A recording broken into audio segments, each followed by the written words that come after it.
not a chapstick guy. Am I? Yeah, you're not. Nope. No. I don't do any of that stuff. Of that stuff. I'm a chapstick guy. I'm a low maintenance guy. I find that I do, like I said, I do a little bit of cream once in a while on my eyes. She gets drier because you're No, old. just I know it's a youth thing. You can keep your skin like it's good for your skin. Supple. And I only did it because it was when I was shaving. I found like sometimes I'd get rashy. Yeah, rashy. Not That's bad, right. but I would do. But I found when I did it on my eyes, like it kept my. I don't have wrinkles, but it keeps me just a little bit younger. Nice. So and then I'm like low maintenance after that. It's See, I'm super high maintenance, but I am privately. Yeah. So it's like I try to make it not affect other people's lives. Yeah. But I am the most prepared person for all situations. Like I got a chapstick and a floss in my pocket at all times. Yeah. Well, floss is good. Yeah. So anyways, it just applied the lipstick. Well, so. no, not anyways. We're gonna keep talking about this. Oh, you like this? Okay, go ahead. Well, because now that you brought it up, I'm real sensitive to having like an odor, like bad odor. So deodorant, yeah. And then huge. Of course. Of course. Well, guy Well, wears. it's actually not, of course, man. You'd be surprised. Yeah, I know. And but I'm not like this guy. Like and I think you do it once in a while as you get into the organic stuff where there's no chemicals and shit. Yeah. And it's fine. Whatever. I don't care about that. But I mean. Whatever. What was the other thing that? Oh, so when I went out and shaved after my workout, it's bothering me right now because that's cheap shaving cream. Yeah. And I know that you could probably smell it. Yeah. Because I can smell it and I can't stand it. So I never ever Oh, wear you don't cologne. like smelling it? No, I don't ever want to smell like a cologne scent? or anything. So I Oh, okay. never ever wear it. Don't wear Interesting. chains. Don't wear jewelry. I feel like you're attacking me right now. Yeah, I am attacking you. I wear my Whoop, and that's the only jewelry. I got a chain. I wear cologne. Yeah. Oh, you got your Mr. T starter kit Mr. on. T, I know. Yeah. People have never seen this before. It's a thick one. It's thick. Yeah. So before we get into my first thing that I wanted to say, we got a new logo. Which is cool. Yeah, I loved it. It's actually took some sick. time to put that together. I know right? it did. It took some time. I think it looks sweet. So I updated the social channels. I'm gonna put it on the website too, so people can see it. So. If you have any comments or feedback on that, feel free to let me know because I'm pretty fired up about it. I think it looks cool. Yeah. We still got membership sites going, so people that want to join, you can go do that. We're getting a lot of good questions, questions. And one actually came, the reason I wanted to do a nutrition podcast today is because of the question I got from one of the members who's a kid. Oh, good. He's a kid. That's encouraging. He That's plays nice. He plays U18. I think he's from New Jersey. Okay. And he was kind of the guy that inspired me. I wrote back to him like a nice email of just like he was asking about nutrition. I wrote some resources out for him, and it's good. So it's nice. It's a good resource, man. If you go on there and you're a member, you got some good help. We'll be around to help answer your questions and all that stuff. So before we get to that, interesting thing happened on the weekend for the first time. That I was telling you about. I got stopped in public for the first time. Oh yeah. So I go to Chick-fil-A with my Christine. I know. Okay, so first of all, not worth it. We both ended up rating it like a 7.5 out of 10. Like not really worth it. So 7 out of 10. 7.5 out of 10 in the like how good is it realm. Okay, but like you're comparing it to like other fast food things. Fast food. Yeah, Okay. It's like in the realm of and is shit it fast food? Yeah, it's fast food. Yeah. It's So chicken like sandwich. if you order chicken sandwich, you get fries and stuff. Yeah, KFC. It's like that, right? Yeah. So tastes fine, not worth it. But anyways, as we're walking out, actually when we're walking in first, there was a group of kids, teenagers behind us in line, and they're kind of punkish seeming. So I was already like on guard with this group of kids behind us, right? Because I don't know what they're doing. Yeah. So as we're leaving, two of the boys that were sitting at a table near us, they stop me and they go, "Hey, do you do TikToks?" They just like yelled it out as I'm walking by, and I was like, "Yeah, I do TikToks." I had the PowerTech hat on, whatever. So I talked to them for a sec. So when they first commented, I was like super taken off guard, first of all, because I just wasn't ready for a comment like that. Yeah. And then second, I was like insecure because I'm in Chick-fil-A. Like I very infrequently eat fast food. Yeah. I'm like, now somebody stops me and I'm like not living the persona, right? Yeah. Even though I very infrequently go. So anyway, so I had a little bit of that insecurity when they first called me out and I was like, shit, like, whatever, right? Yeah. But anyways, I wanted to touch on this because it was actually important on the topic of like making a first impression and how important a first impression is. Yeah. So because I was caught off guard by these kids, I talked to them for maybe 25 seconds, and it was fine. But I didn't do a good job trying to connect with these kids that are like they went on a limb, say hi and talk to me for a second. Hey, I recognize you. And because I was taken off guard, I just asked them. I was like, "Oh yeah, was it my face or the hat that you recognize, whatever?" They're like, "Oh, kind of both. We both follow you and like your stuff, whatever." And I was like, "Oh, sweet, thanks for watching." That was it. But I didn't engage with them at all. So I should have asked them, "What's your name? Where do you guys play?" A couple of questions about just what their life is like, and to get to know them for 5 seconds. Yeah. And because I was kind of taken off guard, I kind of just left. I didn't stay to entertain the idea. I was in a hurry to keep it moving because I was just off guard. So now if these guys go and tell someone, "Hey, we met this guy that does the TikToks that we follow with their group of friends or whatever," and they say, "Oh, how was he?" They'd be like, "Oh, he was fine. Like, talked to us for a couple seconds." And it's like blown opportunity. I had a good opportunity there to try to make a connection with these guys. Yeah. And now they could easily walk away. To me, it seemed like it was just fine. But to them, it could have been like, well, he wasn't enthusiastic. He was kind of a dick. He was kind of in a hurry to leave or whatever. And it was just like, boom, blown opportunity right there. So I wanted to bring that up because of how important the first impression is. And that was just a failure on my end. And it doesn't matter what the reason is, because now I might never see those kids ever again now, you know?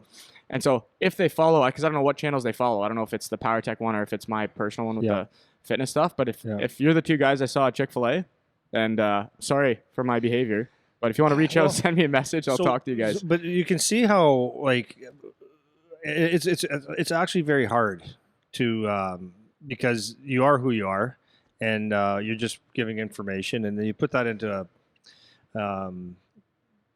when you're actually a celebrity or someone that's actually famous, like they get that all the time. Yeah. So it's not really fair for people to say he's such a dick. Yeah. I mean, you know, imagine if Mark Messier or just you're a local pretty good hockey star in your junior ranks walks in, and they've got to be so enthusiastic to everybody. Yeah, yeah. But you should be. You should be, like, because if people recognize you, it's at least like, hey, nice to meet you. Thanks for watching. I know you did that stuff. Yeah. But then you can't give 40 minutes to every person you meet. True. So it's hard, and I've done that several times, man. Like I've been in Florida. I've been like all over. Like, well, you know me. But I see people come up to you to talk to you all the time. Yeah, right? I was in Sweden one time, and someone's talking. Hey, I'm like, wow. But you learn. Yeah. You learn, and then but then there's that line where you're just giving too much. Yeah. And you know because if you're really nice, like in the beginning, you're always trying to be really nice. So, yeah, if you ever need anything, here's my number. Next thing you know, you got people calling you, and it's like there's a fine line because at the end of the day, do people actually give a rip about you? Do they actually care? They just notice you. So, but you did fine, and you're going to get that a lot. And speaking on that note, I think I said it last week, or maybe it was in our conversation, is we finally got to go see my son play again, and the Guelph Storm. I love them so much. And Luca Profaka's family was there, so really, really super family. They want to get together when they come down to Windsor next time, and we're shooting the shit. But his brother. He mentioned this to me before, but he just says he loves our podcast. He says, I absolutely love it. And he explained it to me. I didn't really get it, but he goes, Charlie was on the team. Well, like it was preseason, and it was the home opener, I believe. And you came to the home opener in Guelph. And he saw me, and he goes, I know that guy. I know that guy. I know that guy. And then when he saw you, he made the connection. He goes, those guys do the podcast. And they mentioned Guelph. Oh, without even knowing Charlie was connected. He didn't know Charlie, Paquette, cool. Guelph Storm, Andy, all that stuff. Yeah. Eric, PowerTech, he had no idea. So he said, that's when he came up to me and he said, oh, you guys do that podcast? He goes, yeah, I love it. So he has a lot of his buddies listening to it. That's cool. And we talked about it. He said it's just like really, really good information. He just really enjoys it. So it was nice. But so we talked about our podcast a little bit, asked him what he liked about it and all that stuff. And anyways, it was nice and enjoyable. But yeah, you could walk in the rink and the Philadelphia Flyers scout could be there. And if he looks at your hair and it looks like you combed it with a ham sandwich, and you've got that ties to I tied the knot when I was 7, and you're still wearing the same tie without fixing it. Yeah. You look sloppy, and it may not do anything, but it's always better to look like you're a professional. Yeah. And then you do this, keep it high and tight or whatever, clean it up so that when someone looks at you, they say that kid's got it together. And Because right now it's everyone's got the hair like they're the drummer for the Turtles, right? Yeah. Bad haircuts, and but it might be the cool thing. But if I'm a GM, I look at that. I actually do. Or so it's a first impression thing. I do too, man. Yeah. Well, that's why I wanted to bring that up too, because it's not like I'm not saying we're celebrities or anything. But it's about the first impression thing, right? It's like I talked to these kids for 25 seconds and had a chance to make sure that they think PowerTech's this legit great place and the people there are great and whatever. And I'm not going to say I blew it because it was fine and it wasn't a negative experience or anything, but I had a chance to make a connection with these kids, you know, and that's what we try to do. That's what we're trying to do. And I felt like I didn't do that afterwards. When we walked out, I was like, man, I don't like how I talked to those kids. I could have given them a little bit more time or whatever. And it's important because now that was their first interaction with me. You know, and so they walk away from that and they think whatever they're going to think about it now, you know? So it's important. Yeah. It's important, man. It could be, you know, the first day that you go into class at school. It could be when you're out for dinner with your family. It could be whatever you're doing, the suit you're wearing, the haircut you have. Yeah. It's just always better to make sure that you're presenting yourself the way you would want to present yourself, you know, because it just takes one person to interpret something a way you don't want to, and that might be the difference of missing an opportunity or losing a customer or someone thinking you're an idiot or whatever. Yeah. So that's all I wanted to bring that up for. Yeah. I had one more question for you. Is that okay? Sure. You said Yzerman was your favorite player, right? Yep. All time? All time. Okay. Anybody else? Who else did you really enjoy watching? But it's like far and away Yzerman. Like there's no one close. And why? I kind of liked.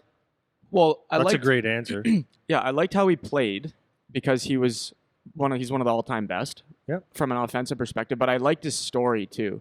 I remember learning about when Scotty Bowman took him when he was a young player and was saying like, "Hey man, if you want to be a leader, if you want to win a Stanley Cup, it's not just about your goals. You got to learn how to play. You got to learn how to play both ways." Yeah. And then he did, but he didn't. Right. He probably. I don't know how that worked, but he took that to heart. That's right. And that's how the story goes. Like, I wasn't even born yet when this happened, right? So that's how the story goes. Yeah. So I was just inspired by the story. Yeah. And obviously there's less significant things. Like, he plays for Detroit. That's across the border. And I grew up watching the Red Wings and whatever. But it was mostly for that reason. And then as he got older, when he was starting to have injury problems, he was still in the fight. Yeah. You know? And I think that's what I liked about him. And then on top of that, the way that he presented himself, like, he's very professional. He was polished. He was never in any controversy. He would talk to the media. He seemed like a decent guy. Gave people the time of day type of stuff. And I think that's probably my reasons for that. It wasn't even like anything in particular about his skill set, right? Or I just appreciated that he was a good player. But it was just the persona that he had. Like, he was a respected leader in the league. I liked the story. I liked that he was a dominant offensive player, but then turned into this leader. It's kind of along the lines of Crosby, probably, where he comes in as a flashy guy and then settles into that leadership role where now he's not necessarily the guy that's running everything left and right, but he's the presence that the team needs or something like that. Yeah. That was my perspective on it when I was a kid, at least, anyways. Yeah. So is that a long answer to a short question? No, I wanted to hear that because I was just thinking I wanted to hear that, and because I'm a skills guy, this surprises a lot of people. But for me, my favorites were like who's my first one? Well, I usually say Wayne Gretzky. No, not my favorite. Not your favorite? No, my favorite offensive player. I loved Wayne Gretzky's because he could change a game. But Wendell Clark, Cam Neely, Rick Tocchet. No, I didn't know that. Oh yeah, I love it. That'd be a surprise to a lot of people. Maybe not Wendell so much. But I love a player that. Where were the other two? Wendell Clark, Cam Neely, and Rick Tocchet. Cam Neely, wow, all of them. That's an answer you don't get very often. No, I love that type of player. Those guys can play at any era. Yeah. They're physical. Yeah. They'll fight. They can score. They can play. Yeah, they're intimidating. Yeah, any type of game they're there. I used to love it. And then what I liked about them so much is that there would be several games. If Wendell took his hands off in the box or the gloves off in the box, you'd see his knuckles, and they were just beat up. And you know how much it hurts, but he's still out there playing. Could skate, could shoot a puck. He'll just hammer people and stand up for it. And he was 5'11", right? You'd see him, there'd always be a trickle of blood somewhere. Cam Neely was the same thing, right? That big body just buckling people with hits, getting shots on net, driving the net, making plays, back checking, right? Blocking shots. Rick Tocchet, same thing. These guys would always have like a cut somewhere. To me, that's what a hockey player looks like. Yeah. Now, on the other side of it, there was Wayne Gretzky, because he was just like a masterpiece out there, like just a chess game for him, right? You'd watch him and you just go, what the heck? Just outthink everyone. What was he? Yeah. No, like all the time, right? And then I'll give you my all-time favorite after. My current favorite players, like I'm talking in the last 10 years, is 100% Sidney Crosby. Yeah. Because remember I talked about a few episodes ago about like, how to get to another level and stuff, and I said that second effort. Sidney works on those little things, and he's like obviously incredible. Like he's incredible. People say he's a baby. He's not. Like, well, maybe he is. Whatever. Yeah. But I love the way he plays hockey. He plays it hard. He is a point getter that also can grind, and it's that second effort. I just love seeing him going through that second effort, and he's that leader on that team, and it's just the work that he puts in. So I like that.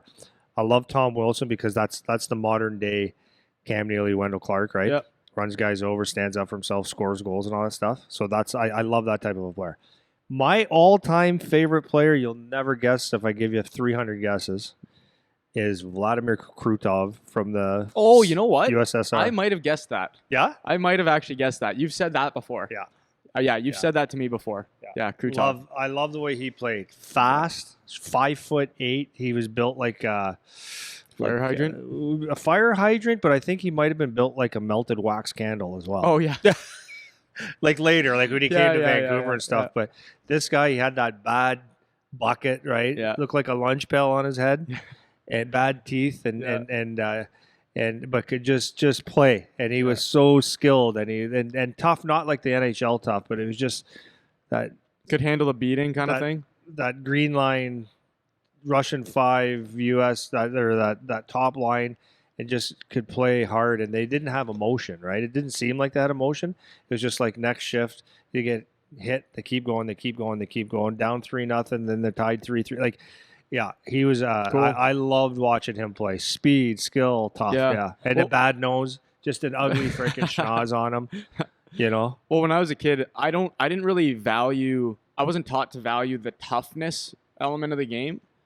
That wasn't something that was ever taught to me, and that's probably why I didn't. Not that I didn't really pay attention to the guys that had more of the physical element. Yeah, I do much more now because that was stuff I started to adopt in my own game later on. Yeah. And that's something that's missing from the game now. So it seems more valuable to me. Yeah.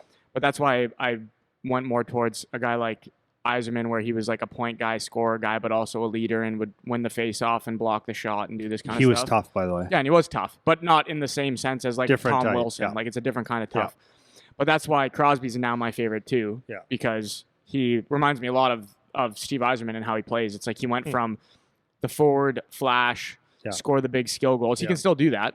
Yep. But now he's much more subtle. If you watch Crosby play now, it's not the same as when he played in 2010 when he's going backhand. He goes backhand shelf over Carey Price on the breakaway. Like it's different now. Yeah. But he has much more of a presence than he did. Yeah, I before, would agree because with he just runs. You can tell he's just one of those guys without being a guy that'll drop the gloves and fight you. Yeah. He's one of the guys that just runs the game when he's out there. You know, you can just tell.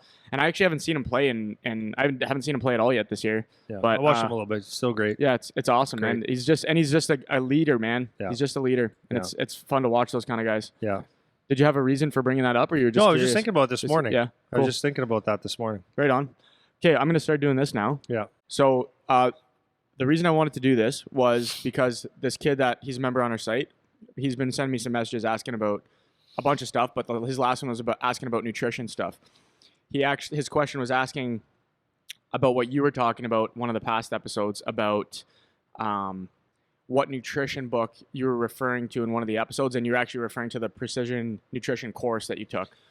Yeah, so it's precision nutrition course, and it's It's like it's a book this thick, and it's actually a course that we had to take. So I was talking to him. I was talking to him about that, and then he asked me if there's other resources, whatever, that I used when I started to learn about stuff. So I was sending him some things that I had, but I didn't like the resources I was sending him because there was nothing like a 101 key terms, things that just very high level stuff that you should know, and then you can get into the weeds on it. So like, I'm not a nutritionist, I'm not a dietitian, so it's not like level of mechanism and biochemistry and all this kind of stuff. But I was thinking there's no super high level basics, quick 1 hour thing that you can go through that I'm aware of that anyone is giving out in this context to kids that we're dealing with. So that's why I wanted to do this today, because I put together a presentation that I gave last year during the COVID thing. Yeah. And that is what it is. And so after I sent him, I answered his email, and then I was like, oh, you know what? I actually have something that we could go through about this. So that's kind of what I was, my intent for this is just to be a super, super high level framework of nutrition stuff. So I'm going to go through like some key terms and different templates that you can look at when you're thinking about all kinds of stuff nutrition related. So I'll leave it at that for now, unless you have anything else you want to say before I get going on this. The only thing I would say, and you're going to do most of the talking today, I believe. Yeah. The thing I would say is that use the KISS principle. Keep it simple, because it's one of these things that you can really, really get confused with and overwhelmed with. Yep. So in my thing is, like I said earlier about training, it's got to make sense. So, and nutrition isn't necessarily fun. Like that's not the thing. Like because our mindsets, like you have to actually change your mindset. You actually have to want to change your mindset, and how you change your mindset is not change your not quit something or like quit eating junk. It's more becoming something. Mm-hmm. So your mental attitude would be like, that's what kept me from being, not kept me, but one of the things that kept me from being an idiot growing up, doing bad things, or is because I'm a hockey player. Hockey players don't do this. So if you have that mentality, hockey players eat this way. Like a serious hockey player isn't going to McDonald's 3 times a week, and you're not eating chips all the time. A serious hockey player is eating good, healthy foods. What are good, healthy foods? Lots of water. Lots of water. You should be pissing more than a Cocker Spaniel. Right? Like me. Yeah. But yeah, you should be pissing more than your grandfather. Yeah. Right? So that, and then really it's just whole foods. Like if you can just keep it that simple, what are whole foods? And you said this before, it's just, they're not in bags, and they're not fancy names. Stuff, chicken is chicken, beef is beef. Like, so it's, you got your meat, your veggies, and your fats, and your fruits. And that's the core of your eating. If you're eating anything outside of that, you're starting to get less healthy. Mm-hmm. And just don't eat like a freaking slob. That's the basics of it. Yeah, I think I just made this up in my head, so if it doesn't make sense, let me know. You know, people say sometimes you do addition by subtraction. Mm-hmm. And I feel like people try to apply that with food a lot. They think they have to take things away all the time to get better or whatever. Yeah. But I think nutrition a lot of times can be the inverse. It can be subtraction by addition, to use a term. So in order to start trimming off some of the fat or losing some of the bad habits, you add eating better things more frequently, for example. So instead of focusing on, I can't eat the chips, focus on, I need to eat the meat, or I need to eat this, or I need to eat that. So you add things, and then you have less room for the other things. Yeah. So you start to cut those other things by default because you're adding good things. So instead of framing it as, I need to stop this and cut this. Yeah. Don't do that. Just say, I'm going to keep doing exactly what I'm doing, but I'm going to add this, this, and this. Yeah. And then we'll see how you feel after doing that. I feel like that's a better strategy because people think they need to restrict and stop and whatever. And this isn't like a weight loss thing or anything either. No. We're not talking about it in those terms. Healthy. But it's just about trying to make a lifestyle change, especially when you're thinking about being an athlete, or if you're mom and dad and you're thinking about buying for a kid who's an athlete or whatever. Yeah. Like these are just like super 101 things that you can start to think about. Yeah. You know? And so the other side note is you can find some things that you'll absolutely love. Like for example, is Frosted Flakes or mini wheats or Captain Crunch healthy? Absolutely not. But I like cereal. Okay. have you ever tried oats? Like I'll take oats with peanut butter and cinnamon and maybe fruits, like small fruits or whatever. I'll take that any day over that. So that was a nice change for me like years ago.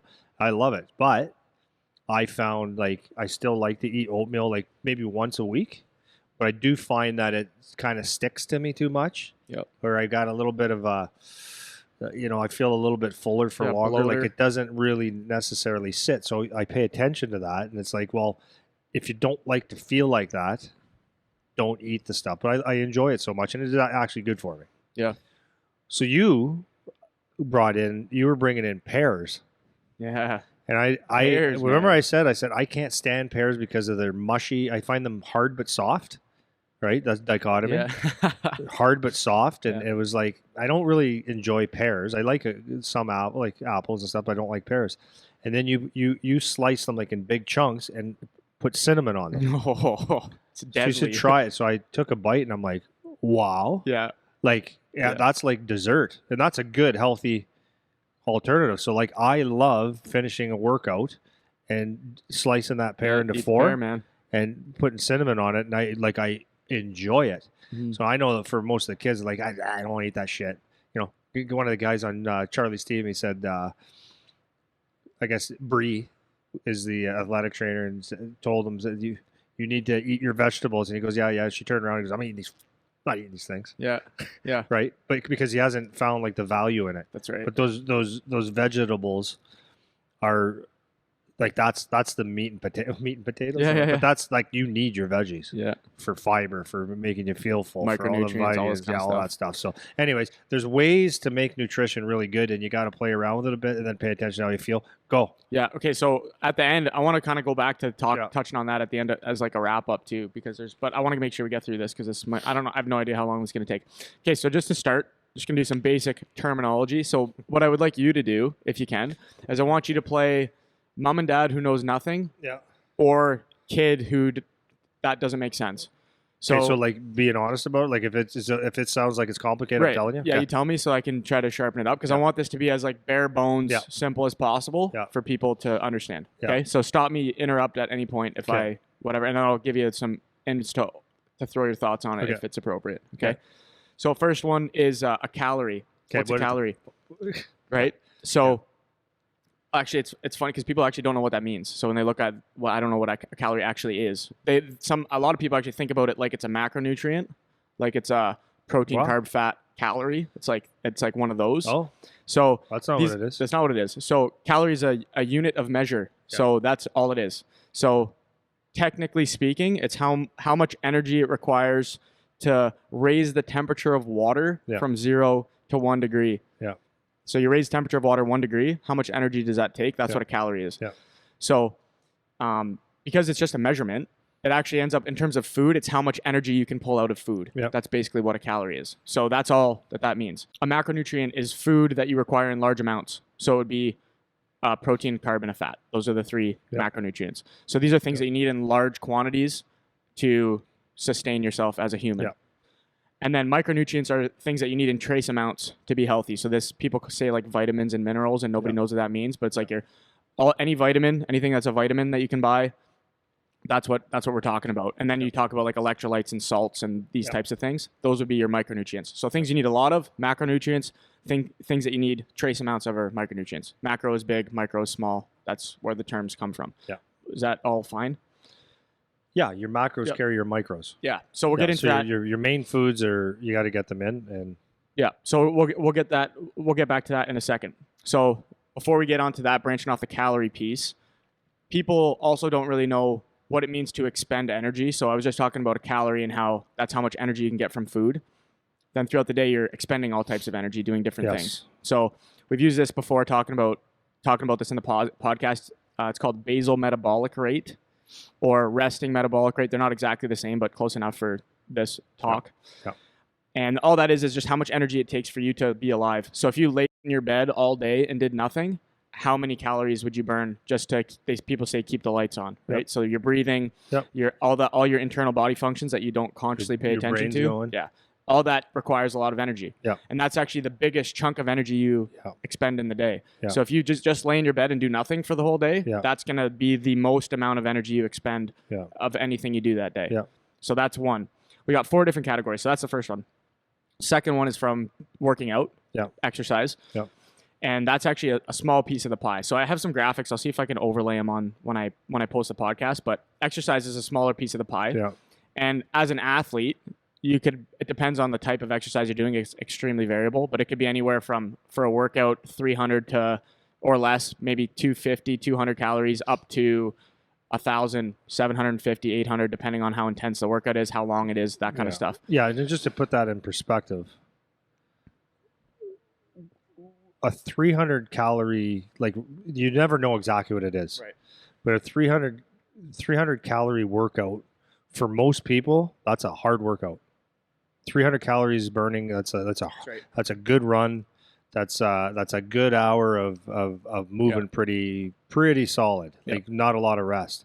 If you're doing 500, which we hit several times, those workouts will knock you right the hell out. Yeah. And if you're getting 500 to 1,000 calories burned in a workout, you're probably going to be drooling at the end of the day.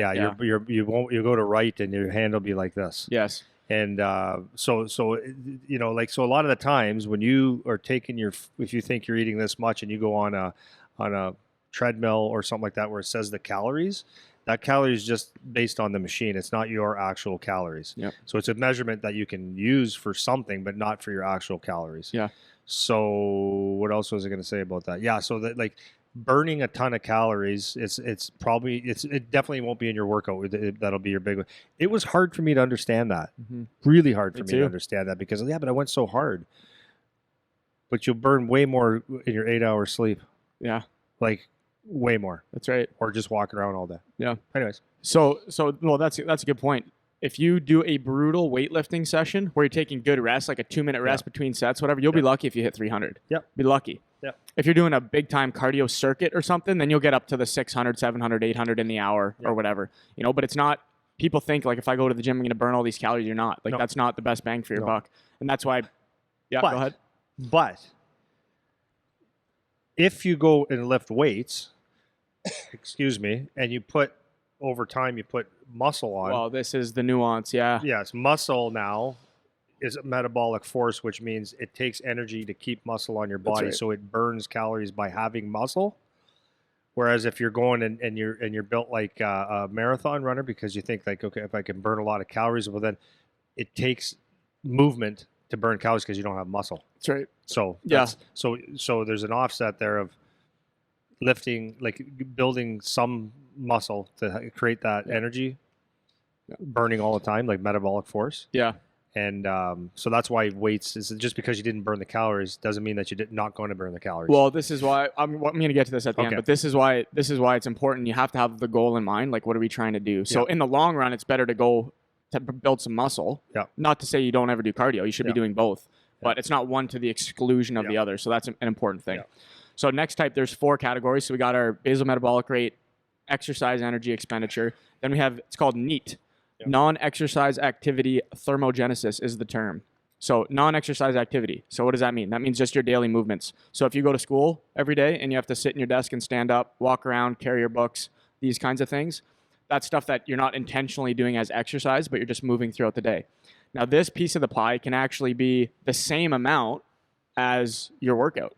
Or a hell of a lot more. Right? So if you have a physical job, this is why people who, let's say they work construction where they're doing an 8-hour shift, they aren't necessarily lifting anything heavy or intentionally doing a workout, but they're constantly moving their limbs around all the time. Or they're taking 3 steps up a ladder, 3 steps down, picking something up, picking up a stick all day long. So that can be a huge piece of the pie where you're burning stuff too. And then the last one, which is not as significant, but it can be, is the thermic effect of food, which is how much energy it takes to digest your food. Yeah. So certain types of food take more energy to break down than others. Like protein is a lot more difficult to digest than simple sugar or carb. That's why you feel fuller for longer, among other reasons.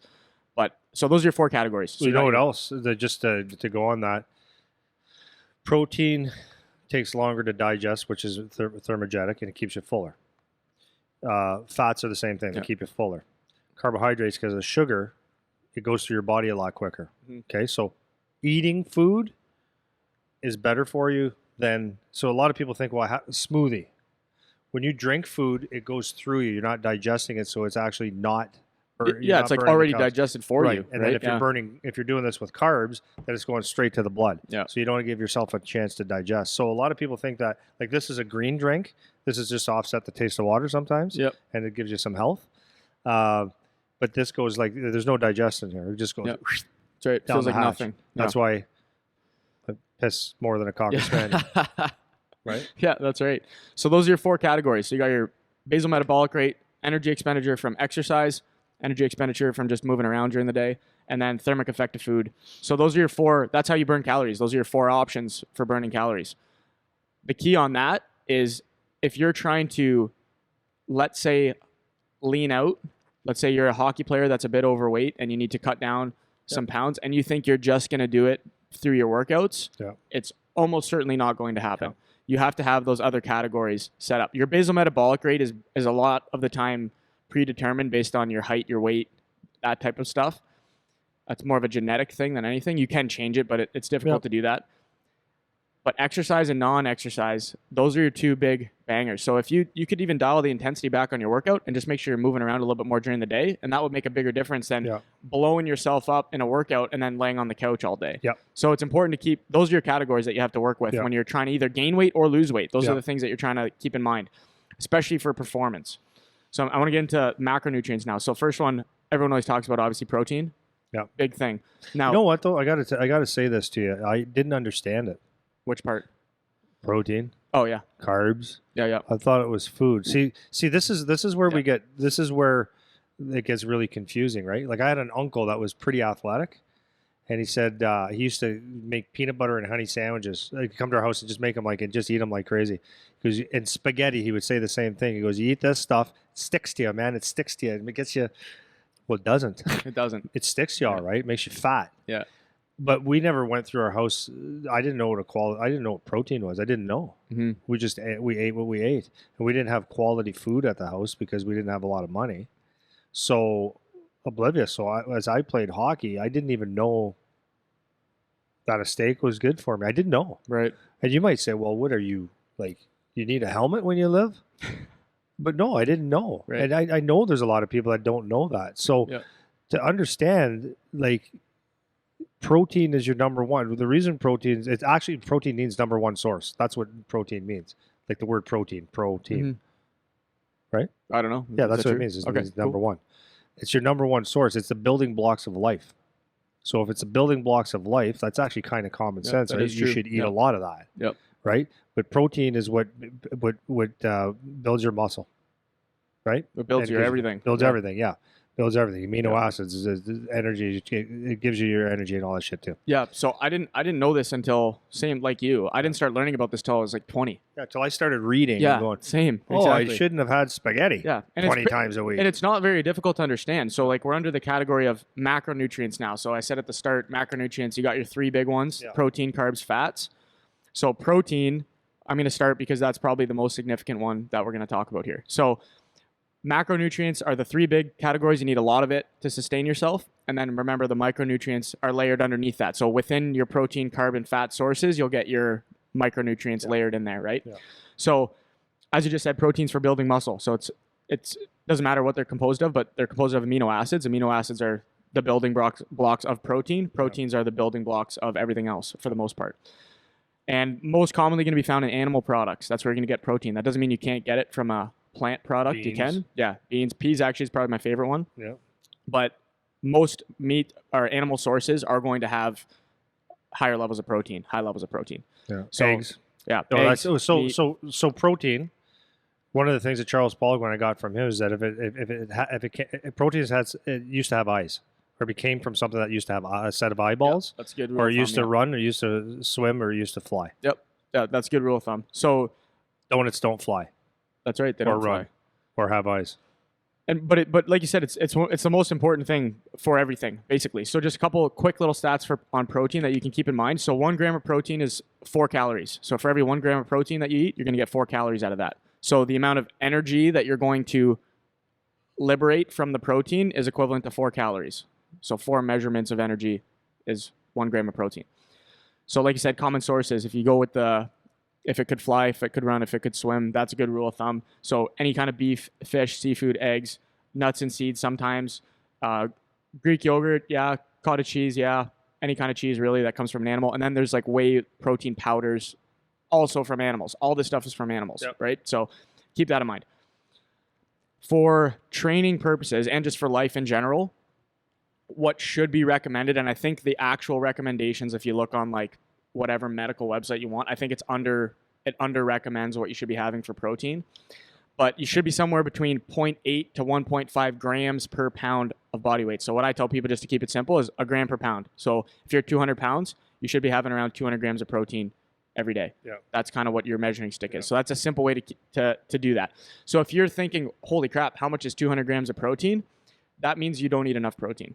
So you should make an effort without having to measure, because you can measure if you want to, but without having to measure, start eating more protein, because it's very unlikely, if you've never heard this information before, that you're eating enough protein during the day.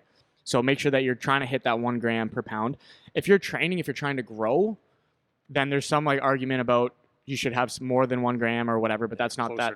Yeah, but that's not that necessary for right now. Keep as a rule of thumb a gram per pound. That's an easy way to remember it, right? So that's protein. That's a non-negotiable piece of every meal. You need to have protein at every meal, especially when you're an athlete. You have to be hitting protein at every meal. So that could be in a powder, that could be in a cheese or a yogurt type thing, or it could be meat, eggs, whatever. At every meal, you need to be having protein. It's very important, and it's not even just for athletes; it's just for humans. Yeah. If you don't, if you're a mom and dad and you don't think about that, if you just have butter pasta for dinner one night, that is not good enough. That's right. So you need to have the protein at every meal. And there's a ton of reasons for that. Yeah. Has to do with hormones, has to do with satiety, it has to do with all kinds of stuff, building blocks for your body, all this kind of stuff. Yeah. So keep that in mind. I'm gonna do carbs last. Next one is fats. So fats are 9 calories per gram. So we said for protein, it's 4 grams per calorie. Fat is 9 grams per calorie. This is why fat feels like it fills you up for a long time, because it's a lot more dense of a nutrient source. So this ends up being a reserve energy in the body. So because it's 9 calories per gram, your body won't go to fat first to burn, because it takes longer to break down. Yeah. So it's going to look for quicker sources, which are like sugars, stuff like that, which we'll get into in a second. So reasons you need fat is because it helps you absorb vitamins and different micronutrients, which is important. Then there's different types of fat, which isn't super significant for right now, but there's saturated fat, monounsaturated fat, polyunsaturated fat, trans fat. So saturated fats it's too complicated, doesn't really matter, but just for your information, saturated fats are normally going to be solid at room temperature. So that's going to be, if you have a cut of meat, red meat in particular, if the fat's solid if it's sitting on the counter before you cook it. Yeah. Butter, solid. Coconut oil. Yeah, coconut oil. Poly and monounsaturated fats, those are going to be like olive oils, certain nuts and seeds, avocados, stuff like that. Then you have trans fats, which are basically, that's the no-go zone for fats, because that's stuff you're going to get when you have like fried foods, frozen foods, packaged foods, that kind of stuff.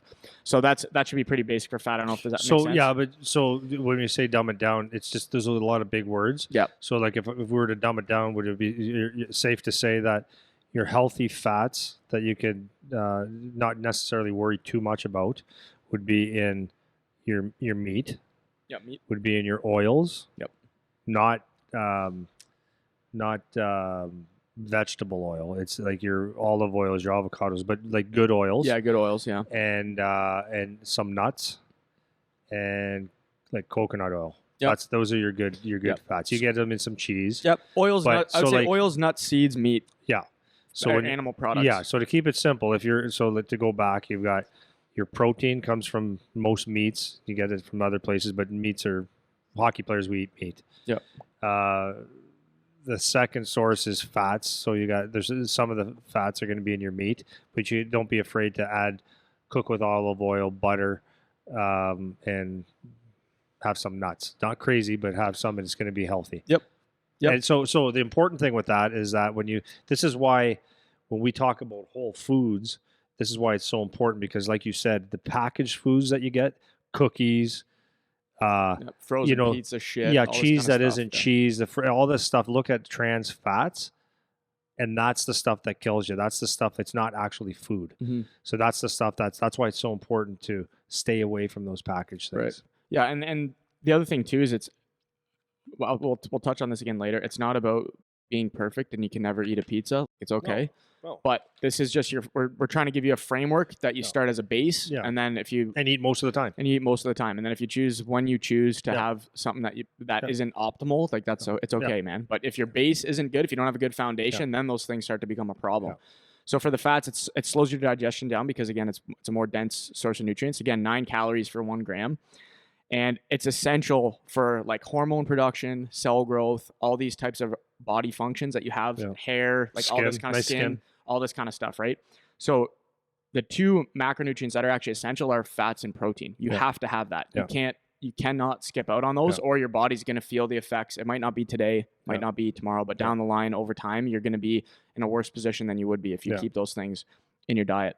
So for fat intake, it ends up, nobody's going to measure this, but 0.3 to 0.4 grams per pound is a recommendation you can follow if you're interested in tracking it. So that's your fats. So now we'll go to the carbs. So the carbs are tricky now, right? The carbs are tricky because people use the word carb and they don't know what it means. So what I find a lot of times is people talk about carbs and what they mean is processed and packaged foods.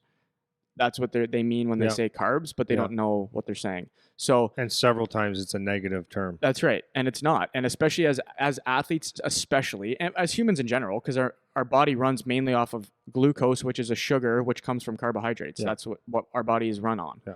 But it's essential as athletes.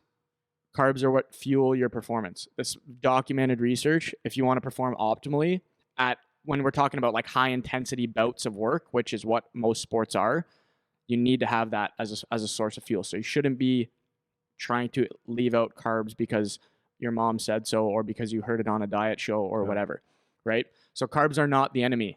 They're not the enemy. So the funny thing about carbs is that like everything's a carb, right? Because carb is just sugar. It's just chains of sugar. That's what carbs are. And everything is a carb. Except until you get it into like the very like lean cuts of meat that have nothing else on them at all. But anything outside of that, like so you have any kind of sugars, any kind of starches, any kind of fibers, fruits, grains, vegetables, milk products, all this stuff has carbs in it, everything. So people also confuse the 2 words carbs and sugar. So they'll think, well, like I don't eat sugar. And it's like, well, everything's sugar. What do you mean you don't eat sugar? You eat sugar. Natural sugar in an apple. That's right. So, and people don't know that. So it's not, what I think they mean when they say stuff like that is like processed, extra added sugar, white sugar. That's what they mean. But everything is sugar and you need it. So like I was just saying, it's fuel for everything. Everything goes first fuel source comes from carbs. That's what it comes from. So it's more of a fast burning fuel source. And it's back to, again, 4 calories per gram. So this is stuff that you're going to have that digests super quick for the most part. When you start to eat carb sources that have fiber attached to it, fiber slows digestion down, which is like vegetables. Vegetables mostly have a lot of fiber attached to it. And that will slow your digestion down. But if you're having fast sugars, like a Gatorade, for example, where it's basically just sugar, it's not any kind of complex carbohydrate, meaning things attached together, not just one type of sugar, then you're going to digest that quick.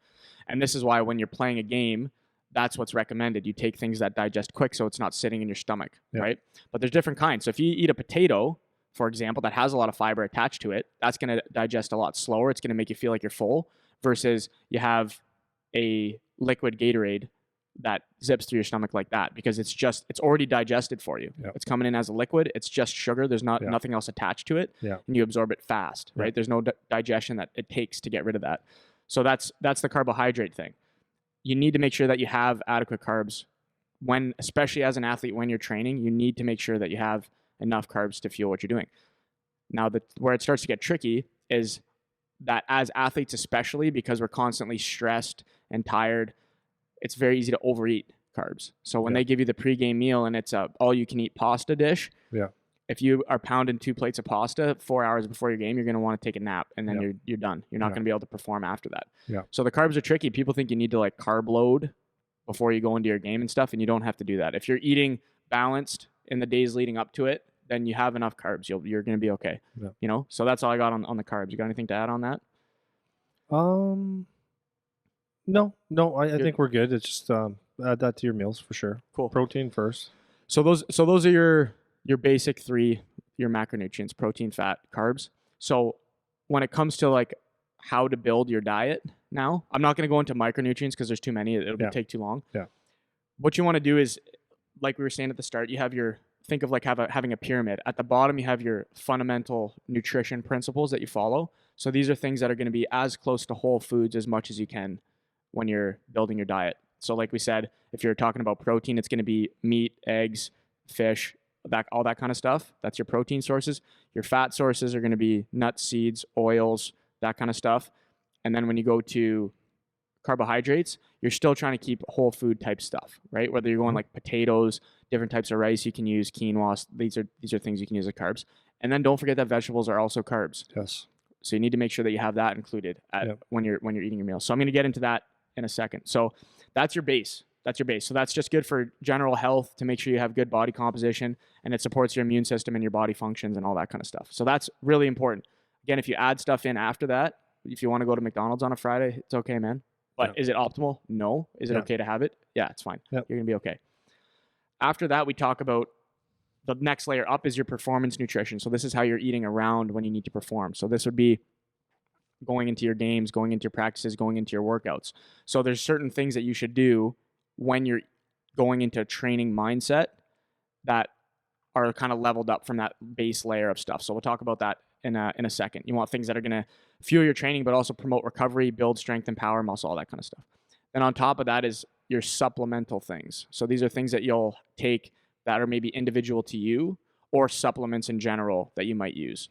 But that's the way the pyramid should be founded. So it's not supplements first, right? It's not, I need to eat this exact thing around when I train because that's what Connor McDavid did. That's not how it is. So you have your base, then you have your performance, and then on top of that, you have your supplement. And if you think of that as like a pyramid, that's the level of importance, base up, right? Yeah. So that's that.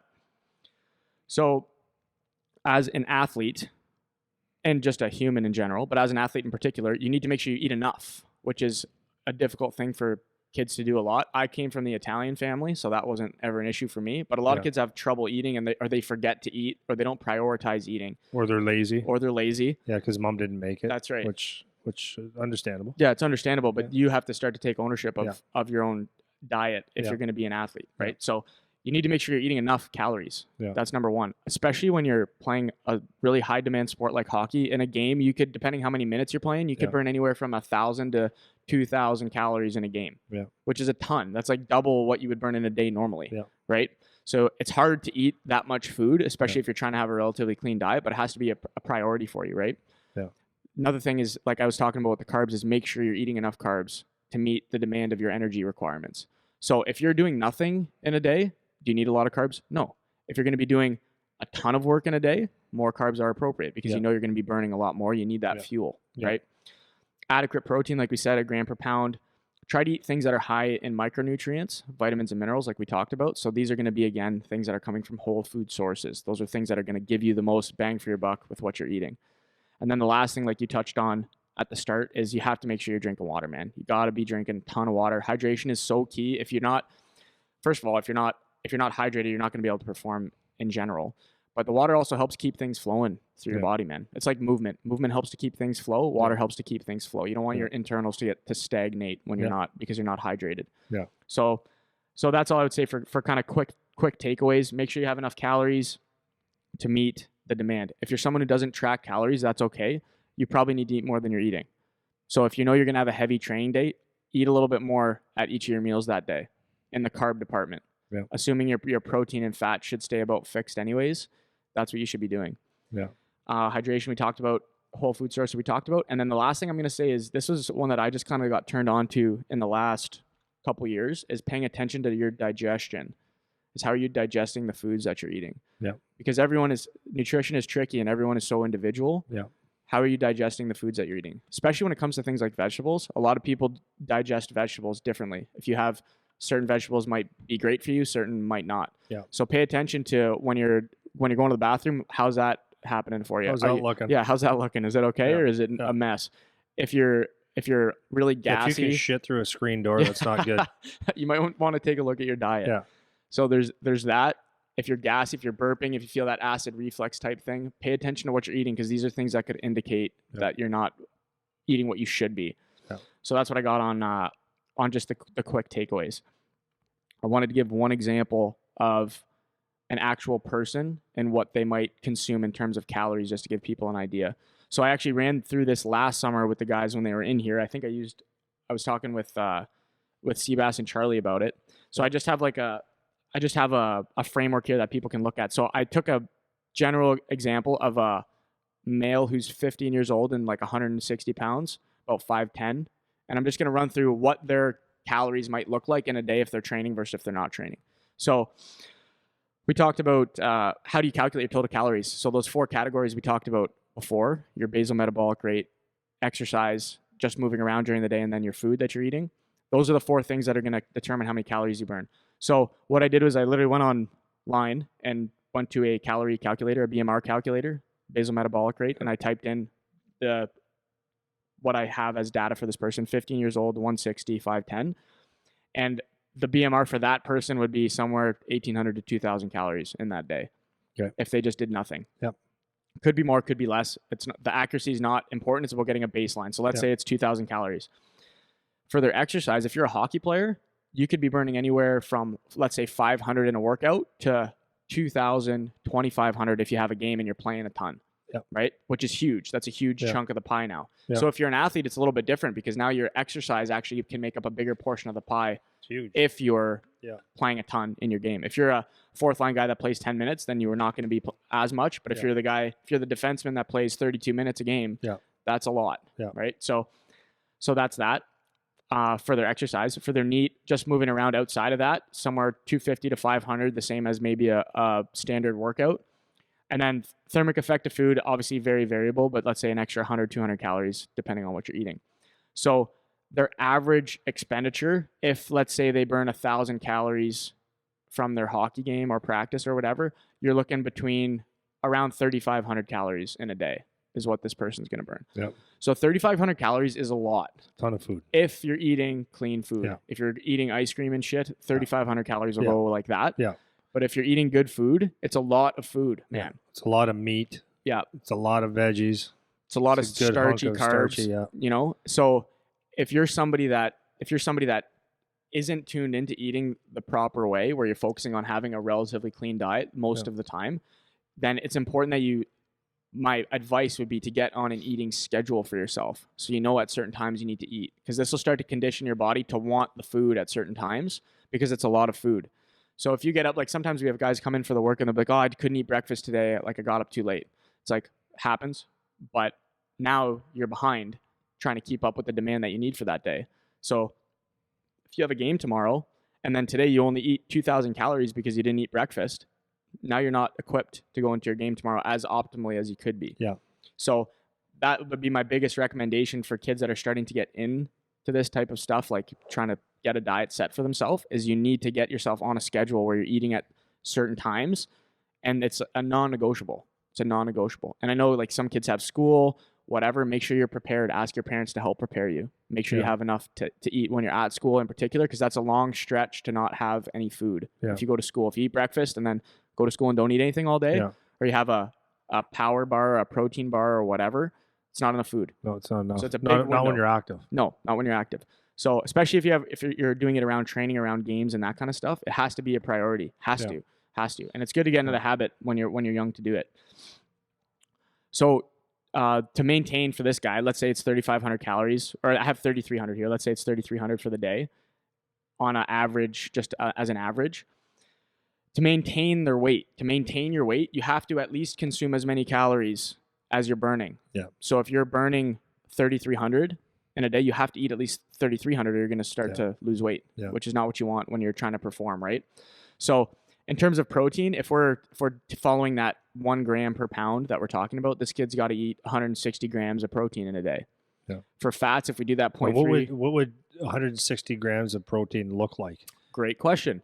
So if you're taking your hand as a measurement, this is like the oldest protein measurement thing that you can use. If you take your hand, if you have a piece of meat that's about the size of your hand, you're going to get anywhere from, let's say, 35 to 50 grams of protein in that, depending on the size of your hand.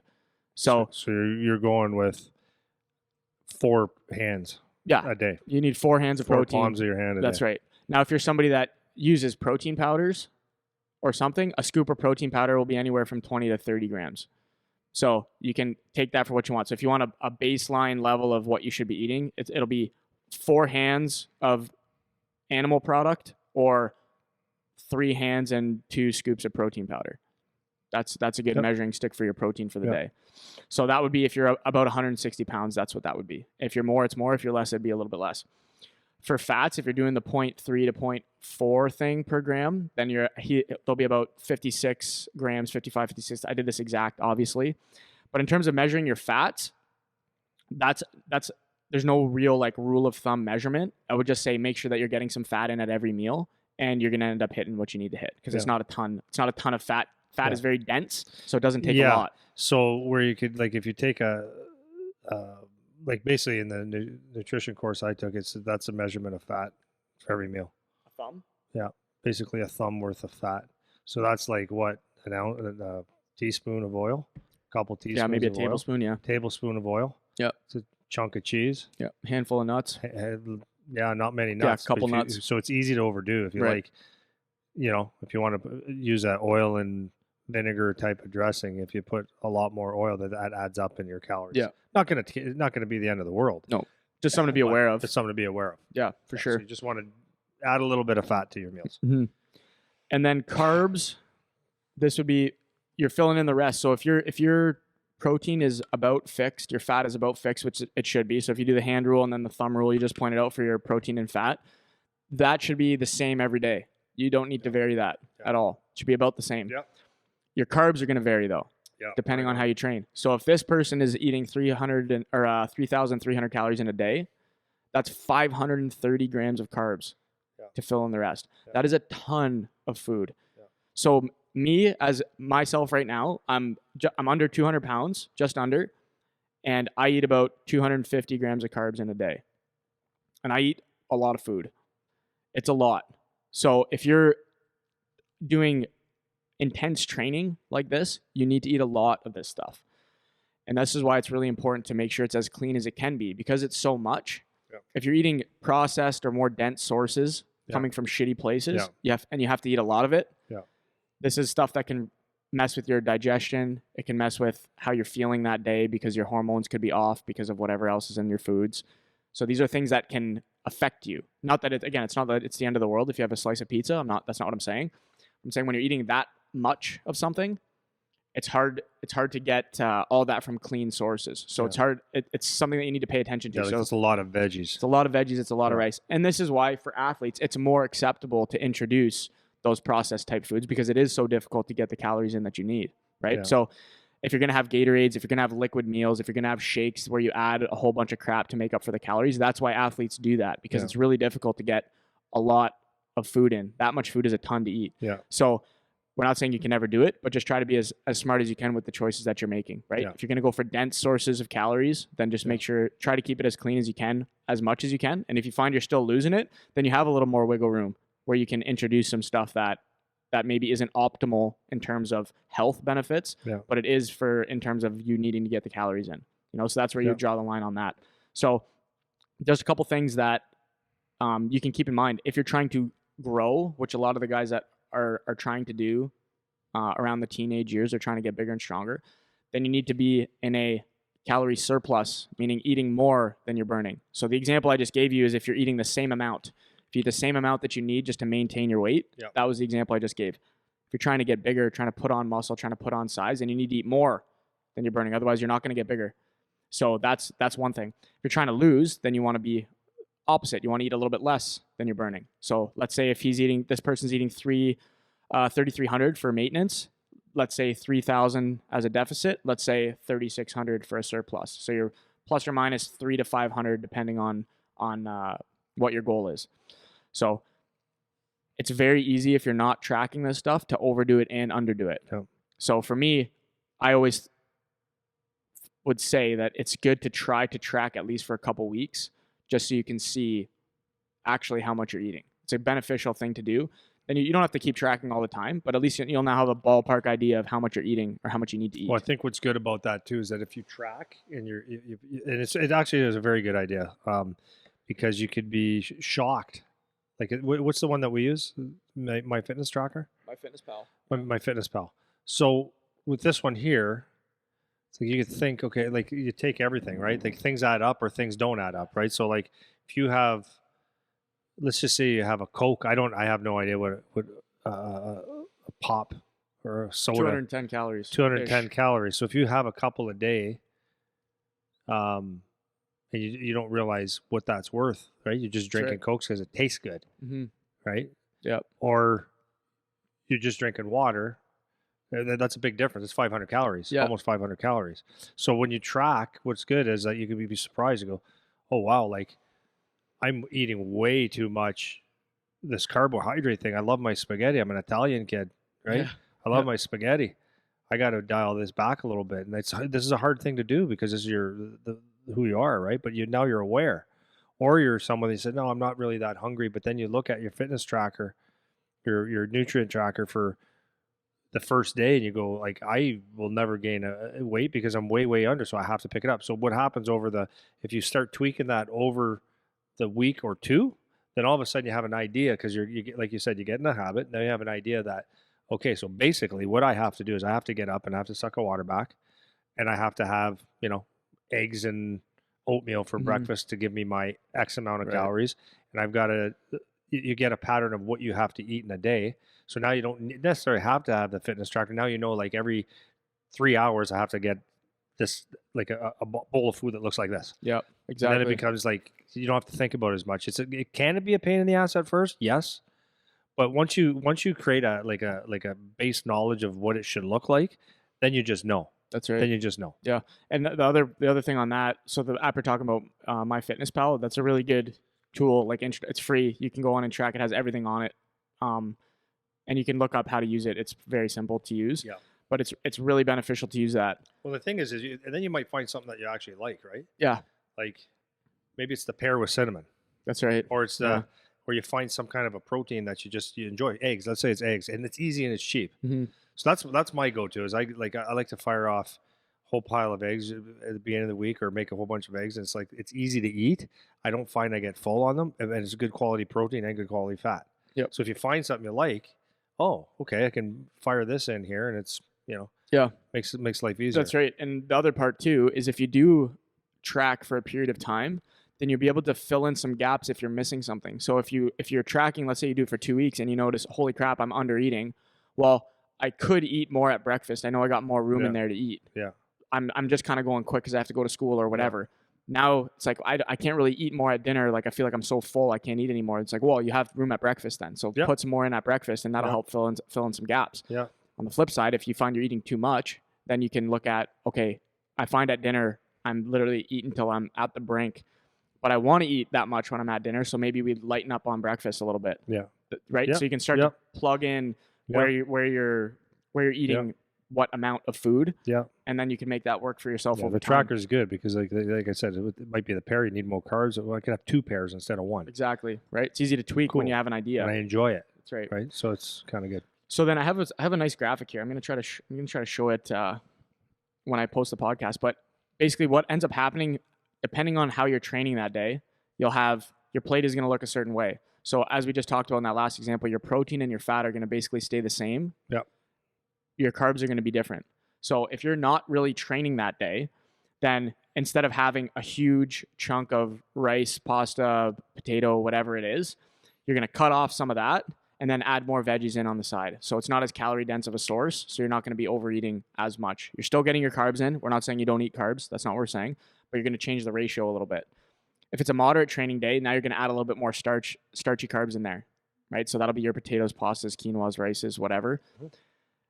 Then on a heavy training day, you'll kind of chop back on just the, let's say, raw vegetable type stuff or like slightly cooked vegetables, and you'll pile on much more of that potato, rice, pasta type stuff if you have a heavier training day. Yeah. That doesn't mean eat like an asshole. That's not what that means. Yeah. It has to still be in the realm of something that's reasonable. So make sure that you're not going overboard because you think, well, I'm training so hard today, I need to eat so much more, unless you're someone who doesn't eat a lot to begin with. Then maybe you should have that mentality, right? So again, this is why it's important to track, and it's also important to monitor what your weight is, because if you don't have either of those data points, it's a really tough guessing game to keep up with, because it's really difficult to figure out. Even if you do track, you're never going to be accurate 100%, but it gives you at least a gauge on how much to eat at what times and what you need. You know, we did an episode a while ago talking about kind of how to eat around when your games are. Yeah. So I'm not going to go into a ton of detail on that, because I already have an episode up on that. So you can go back and look at that. It's like in the 20s somewhere, episodes 20 something, I think. Yeah. So go ahead and look at that. But just real quick, when you're eating around your games, because I know people are going to have the question, you should be more focused on proteins and carbs, because you want that quick digestion. If you eat a lot of fat, it's going to like sit in your body for a lot longer. So stay away from the heavy fat stuff. It's not that you can't have any fat, but just keep it light. Before your game, like 1 to 3 hours before, you want protein, carbs, and then you want to make sure you're drinking, you're staying hydrated, and not just water either. You get like some electrolytes or some salt in there or something, because if you're pissing a ton, then you're just kind of flushing out stuff that you're going to need when you go perform. Yeah. So you can add some stuff if you have the means to do that. If not, you can just drink water. When you say salt, use like a pink salt, Himalayan salt. It's just better. It's got more minerals in it. Yeah. It is just better. Yeah. So that's that.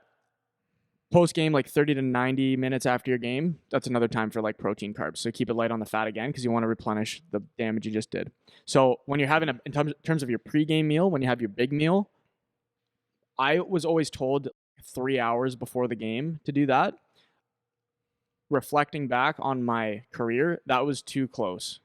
That was too close for me. So if you have like a 7 o'clock game, somewhere between noon and 2, I would say start there, because if you don't eat enough, you can always add something in before you play. Yeah. If you eat too much, you can't undo that. Now that's sitting in you for the game, right? So err on the side of too little, and then you can always add some in. And then touching on the carb point again, you don't need to do the crazy carb load before your game. You don't have to have 2 plates of pasta. You don't have to do that. If you're eating balanced meals in the days leading up and the morning of, you don't have to go crazy where you're in a food coma 2 hours before your game and you need to nap. That's not what you want, right? So start earlier than later with your big meal if you're going to have it. Yeah. And then if you need to add something in, you can add something in. Yeah.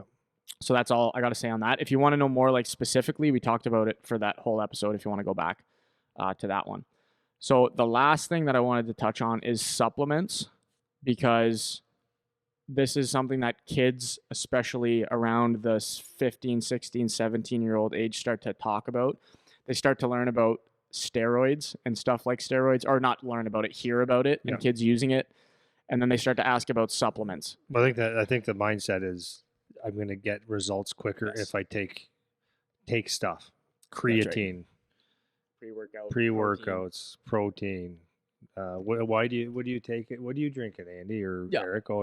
These are amino acids. Oh, I need some. No, you might. Maybe you could, but it's the foundation first, right? That's right. So that's exactly what I was going to say. So if you are looking at, or you're interested in supplements, so this now goes into the top of our pyramid, supplemental nutrition, things that aren't necessary but might help. Yeah. Then the questions are just that. Is the supplement necessary? Number 1. Is the supplement, is it safe? Number 2. Yeah. Is it effective? Does it actually work? Yeah. And then what situations is it appropriate to use the supplement in? Yeah. And these are things that when you're a kid, you don't know the answer to any of these questions yet. That's right. So it's important that you actually go look for information and don't just assume that you need whatever supplement it is that you heard your buddy at the gym is using, right? So what I would say in general, before I get into some specifics about supplements, is high quality supplements are very few and far between. Mm-hmm. There's very little research to support most of them. Yeah. There's some research or some good research to support a few of them. Yeah. And so certain countries have higher quality or quality control. That's right. So like if it says that there's 10 grams or 20 grams of protein per scoop, that might not be exactly, not even close, right? So that's right. You never know. So what I would say is, unless you're a very advanced athlete or you have a specific condition or something that a doctor has said, then using supplements at all is not necessary. Yeah. So having said that, if you want to use them, I'm going to go through a couple things because I at least want you to have decent information if you're going to choose to do that. Because some kids now around, like pre-workouts in particular, I didn't start using a pre-workout till I was 20 something, and you never even use it. No. So it's not necessary, but at least I'm going to give you some tips on what to look for. So I'm going to start with pre-workouts. So if you're looking for a pre-workout, there's 5 ingredients normally that are in pre-workouts that you're going to look for. And for them to actually work, they need to be in there in a certain dose. So I'm not going to go over what the dosages for all of them are because it doesn't matter for the kids that we're talking to. So keep that in mind. If you're going to go buy a supplement, if you're going to go buy a pre-workout, most of the time, most brands of pre-workouts don't even have the requisite amount of each ingredient for it to be effective. Yeah. So the ingredients that are in the pre-workouts are researched to some degree, and they do show effectiveness in certain ways, but only at certain dosages. So if you just go buy whatever pre-workout because it says intense, focus, and pump on the label, it doesn't matter what they say on the label. If you look at how much of the ingredient is in the pre-workout, and normally is not even the amount you need to get the effect that was shown clinically or through research. So keep that in mind. Like most of them actually don't even have what you need for it to be effective. Having said that, there's 5 ingredients. The first one is beta-alanine is what it's called. So it basically helps to control muscle fatigue. So it's called beta-alanine, and that's the thing that'll give you that buzz on your lips if you've ever had a pre-workout. So that's an ingredient, or it'll be something like that, which I'm not going to go through the list of ones that are like that. Another one is called L-citrulline. So this is what increases, it's a precursor to nitric oxide. If you don't know what nitric oxide is, it just helps you dilate your blood vessels so you get more blood flow, and that helps with that feeling of when you're pumped. So if you ever do curls or bench press or whatever and you feel it in your chest, that's blood flowing to the area. So L-citrulline is something that can help with that. And there's other variations of that ingredient also that could be in it. The other one is branched chain amino acids. A lot of times pre-workouts will have that, which is not a necessary supplement to have in the pre-workout at all, but usually just makes the scoop bigger. Like you'll have more powder in each scoop. Yeah. And previously, branched chain amino acids it's 3 amino acids of the group of amino acids you need to build protein. Yeah. And there's mixed research now that if they even work. Like now it's more on essential. Now it's more like essential amino acids, whatever. But it's a little more into the weeds. But it's not even necessary that you take them at all. Yeah. So that's that. Then the next 2, these are the 2 big ones. I saved these for last. So one is caffeine. So that'll be the stimulant part of most pre-workouts. And then the other one is creatine. Yeah. That's normally what's in every pre-workout. Those are the 5. So for caffeine, this is why I don't recommend it to especially teenagers, because if you start messing around with stimulants when you're a kid, it's not like it's going to kill you or anything, but it can start to mess with like how you're sleeping or how your mood is, or all these things that affect adults that take caffeine, cravings, this kind of stuff, kills your appetite. That's another one. But these are things that it affects adults as well. And when you're a kid and you're developing, do you need to have that affecting your hormones and how you're sleeping and all this kind of stuff? You don't. Right. You don't. So if anything, I don't recommend that you take a pre-workout because you don't really need to, but if you are going to take one, if you're a teenager, I would try to get one that doesn't have a stimulant in it, so caffeine or anything like it, because it's just not necessary. You don't need that. So none of you guys drink coffee for the most part. Yeah. And you don't drink it because you don't need it. So you don't have to do that. Also, most of the kids, especially when you have school, you're working out after school. So if you're taking a big wad of caffeine at 4 o'clock, you're not sleeping. You're not going to go to sleep. It takes a best case unless you're a hyper responder to caffeine, or you can break it down faster than most people. It'll take you at least 8 hours to get rid of it, to get rid of it. Yeah. Or more. Just speaking on the caffeine. Yeah. So Charlie started drinking a little bit of coffee last year, right? Mm-hmm. And cool. That's all right. I don't mind him having coffee in the morning and stuff. But what he started to enjoy the Tim Hortons iced coffee. Oh yeah. And a lot of the kids are drinking the iced coffee, cappuccinos, crappa frappuccinos, whatever they're called. I don't know, what are they called? Whatever, doesn't matter. But anyways, the iced coffee, and I said, and it came out. I said, what is an iced coffee? He goes, just coffee with ice. I said, that's it. So I said, well, I looked at it. I said, well, why is it not black? Well, they put so if you don't ask, you got to ask without it. So if you have just the coffee, you got the caffeine. Okay, that's one. But a lot of these kids, this is where things could get hidden, right? If you're not paying attention. But with the other shit that's in the iced coffees is they put the syrups, and it's all basically it's all sugar and what's not food. Yeah. Right. Just a pile of shit. So you might be thinking you're having a coffee, but you're having a heck of a lot more than a coffee, and it's actually really, really bad for you and really, really fattening for you. So you can go from something that's 5 grams of or 5 calories to 280 calories or 380 calories by the drink, and now you're just eating a pile of shit. Yeah, that's right. Right. So like those are the things you got to be careful of, and so I that's one thing I don't recommend is going to the Tim Hortons, if you're in the States, the Dunkin' Donuts, the Starbucks, and getting those fancy things because it's just loaded with crap. Yeah, and it's not that you can never have one but we're talking about consistency, right? Yeah. We're talking about on a consistent basis, what are you having? So if you go have a iced coffee on a Saturday morning because you feel like having one, okay. But if you have one every other day or every 5 times a week or whatever, it's unnecessary calories that are doing nothing for you. Yeah. So not the best idea, on top of what'll happen if you're starting to mess around with stimulants and stuff like that. So just be aware of that. Then the last one is the creatine. So this is the favorite one that I get questions about from the teenagers that come in here. And none of them know what it does, which obviously not, which is fine. But the question that I get most often from the kids about it is it dangerous? Yeah. And just to clear the air on that, creatine is not a steroid. Yeah. It's not steroids. It's actually probably the most researched supplement that exists in the fitness industry. And it actually does what it says it does. Yeah. So do you need it? No. What does it do? It just helps you to circulate energy in your body. So it helps you not get as tired as fast. And it'll help. Sometimes it has some water retention properties to it, depending on what and how amount what amount you're taking. So in terms of the creatine thing, whether it's in a pre-workout or not, do you need it? You don't. Does it help? It does help. Is it worth the expense? Not necessarily when you're a teenager. It's not really something that is necessary. Yeah. But if you are to go get a supplement and what is the most worth it?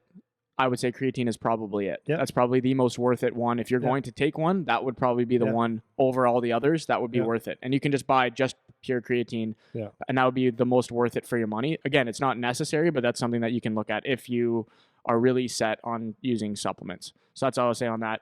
I'm going to get into the protein powders real quick, unless you have something else to toss on that. No, good. We're good. So for the protein powders now, because this is the next most popular after the pre-workout and creatine. So when you're going to get a protein powder, there's 2 types that you can get, and they both come from animals for the most part. You can buy like pea proteins and stuff like that, but for the most part, people don't usually use those. Normally it's a whey protein or it's a casein protein. Those are the 2. I couldn't think of that word yesterday, casein. Yeah. So for the whey proteins, there's 3 different kinds that you can buy. One is protein concentrate. So if you look at the tub that you're buying, it'll just say whey protein on it. And it's just a concentrated source of protein that they pull out of. Normally it's when they process milk or whatever from the cow, they pull it out. It's a lower fat, but it's also not just pure protein. There's other stuff normally in it. So it'll be anywhere from like 30 to 90% protein content per unit of measure that they're using. So that's what you're going to get if you get concentrate. Protein isolate, which is this what I like. This is my favorite kind of powder to buy. It's the same as the concentrate, except it's more processed. They pull out all the other stuff. I'm going to use the fancy terms, lactose and other fat products out of it. So normally it'll digest a little bit better because it has the lactose taken out. Some people have problems with that. And it's a higher protein concentration. So it'll be like a 90% or so at a minimum. And that's normally why it's a little bit more expensive. And it digests faster because it's pre-processed. They've pulled more stuff out of it already. So it's closer to being digested. Yeah. Then the last one is the most processed you get, where it's literally considered pre-digested already. And they include that in, you normally can't buy that as just a powder. It's normally just in other products that you can buy, supplements and stuff like that. So those are your 3. My preference is for the isolate, but if you get the other concentrate kind, it's okay too. But it digests faster than the other type, which is casein. So casein, they both come from the cow, but it just digests slower. And I'm not, without getting into the details about it, whey is a better choice for building muscle and performance typically. And that's probably because it digests faster, and there's more reasons for that. So that's all I got on the supplement front. So I want to wrap it up because I've been going forever and talking a ton. So back to what you were saying when we started talking about this is when you're doing nutrition, anything, you first need to understand what is your goal. What are you trying to eat for? Yeah. Right. So if you're an athlete and you're trying to put on muscle or get bigger, that means a certain type of diet is appropriate for you, and you should be eating a certain way and all of that stuff. If you're mom and dad, that means you should be doing something else a certain way. If you're trying to be generally healthy and eat relatively clean, which every person should do, it's not going to be exactly the same as the athlete. But what's important is that the foundation is the same, right? The base of it is the same. Whether you're mom and dad, whether you're the athlete kid or whatever, the base should always be the same. So that's my last little piece on that. We talked about tracking a bit, using stuff like MyFitnessPal to keep some tabs for at least a period of time on what you're doing is a good habit. Journaling about it, writing about how you're feeling, paying attention to how you digest food. These are all things that are important. And then just my last little thing is you want to make the good choice the easy choice when you're eating. So it's all about environment. So if you're mom and dad and you think your kid needs to eat properly, but you keep going and buying all kinds of crap, they're going to eat it. It's in the house. 1,000% you know, gonna happen. So you got to try to make your environment. There's no such thing as discipline when you got the environment's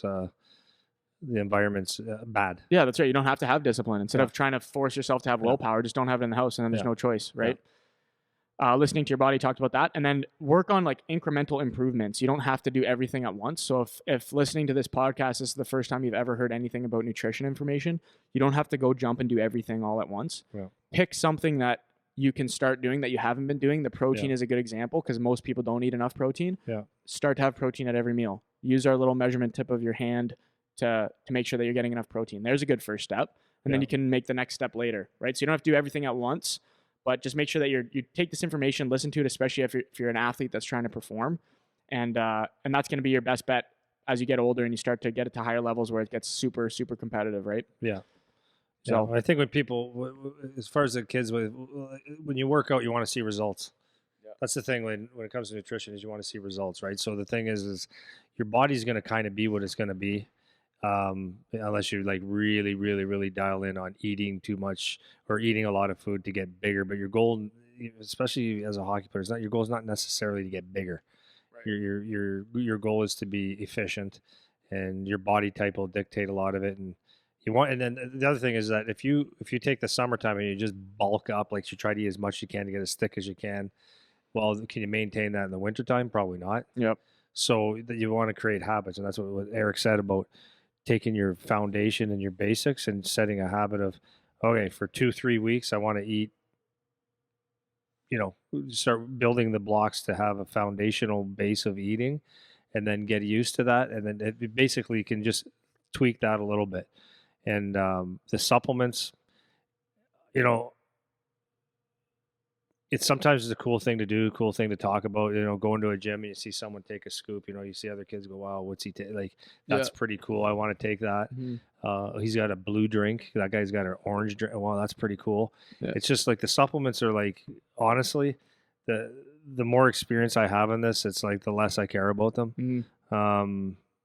If you find something that works for you, that's fine. But the base foundation of food is the most important by far. Mm-hmm. And like in the course I took, it was like the level 1 eating is good for the elite athlete, and it's also good for the dad that is just trying to keep some weight off or stay healthy. And if you can, because it's the basics, it's your macronutrients, and then after that it gets very confusing. That's right. Well, and it's unnecessarily confusing. Like the thing that I find is most people think they need to jump to the hyper detail before they have the base. Yeah. So that's why earlier I was talking about that pyramid situation where it's like your foundation, then you have your performance fueling, then you have your supplements in that order of importance. Yeah. Because I'll have kids come in here and talk about, do I need to take creatine? And it's like, dude, you're eating Cheerios for breakfast and that's all. Or you ate out 4 times in the last 2 days. Yeah, right? It doesn't matter now. It actually doesn't matter. If you're not eating that base, if you're not doing level 1, base of the pyramid, eating healthy, the supplements do not matter. No. And that's what they're called, supplements. They supplement the good things you're already doing. That's right. Right? Yeah. And that's like that with any extra thing you're going to throw on top of what you're doing. If you don't have the base, and on for that matter too, it comes down to other things like sleeping too. Like sleeping actually ends up being a huge part of your nutrition because if you don't sleep properly, you're not going to want to eat properly. That's right. Because everything's out of whack. Yeah. So it's like if you don't have that stuff dialed in, then don't come in asking about this or that or what extra thing I need to do or what specifically I need to eat around my game. It's like you need to get yourself in order with your basic habits first before you can do all this other stuff, right? You gotta learn how to skate before you can play hockey, right? So you need to have that base level first, and don't get caught up on what other people are doing or the hyper details about nutrition or what supplement you think they're taking or the fancy terms that people use about stuff like that. It's just all not necessary. Just get your foundation set and then you can work up from there. Yeah, and a couple little tricks. I'll be done. Oh, it's good. Yeah. A couple little tricks though is be prepared. Like the last thing you want to do is wake up, be in a rush, and not have your lunches or your food ready. And just real simple things you can take on a Sunday, and you can boil 6, 12 eggs. You don't have to eat them all tomorrow, but they'll last you for a few days. So that way you know I'll get my breakfast in every day at least. I'll get 3 eggs in. Or you could, the night before you go to bed, you can take 3, 4 eggs and fry it. That takes 5 minutes. 3, 4 eggs. So now you know you got some protein that's going to hold you over for a certain amount of time. Just little things like that. If your parents, you got to ask your parents, like obviously most of you. But is it okay, Mom, if we make 6 extra chicken legs or just 6 extra pieces of chicken for the week so I can take it to school, chop it up, throw it in a salad, like have a pre-made salad, like different things like that to prepare yourself to make it easy. And this is what I find as an adult too, is I always make sure that I have, and we're the same. You're a little bit more, you eat more than I do, but when I'm in a hurry, or like you said, if you have to have a choice, you want to make it a good choice. So if I'm in a hurry and we maybe didn't do groceries the night before, we're out of town, and then I didn't prepare for Monday or Tuesday, then I try to eat well. I do eat well, but I don't know what I'm getting if I have to go take out. I don't know. The salad dressing could be like shitty oil. If I ask for chicken, like I'll always ask for chicken or steak on it or whatever, but is it enough? So I like to be in control of what I'm eating. I don't really like to eat other people's stuff because I know what's in it, right? But if you just come prepared, so I know I'm going to work like Mondays and Tuesdays, I'm going to be here till 8:30 at night or 9 o'clock at night. And I'm here at 6 in the morning. So I go, okay, I need enough food for those 3 days. So what we do as a family is we always cook a lot, like a couple different things on Sundays typically, so that we get through 3 days. Mm-hmm. Oh, I don't like to eat the same thing every day. Oh, shut up. Yeah, it's not about, and that's the other thing. It's not food and nutrition is not necessarily about, it has to taste the best and it's got to be so good because it's just, that's not the importance of food. Food is like to give you energy and to perform.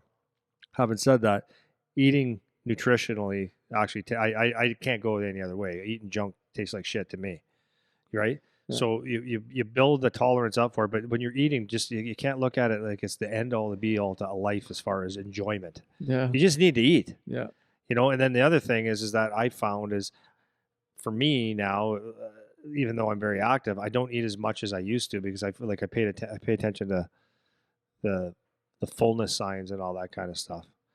But for a kid, you have to get your stuff and you got to get it in. So have it with you at all times, because if it's not there, what happens is that when it's not there and you're hungry, then you'll eat anything. Yeah. If you eat anything, those are bad things. Yeah. And on Sundays, I do the same thing where I'll cook for the week. So I have my food ready in the Tupperwares here.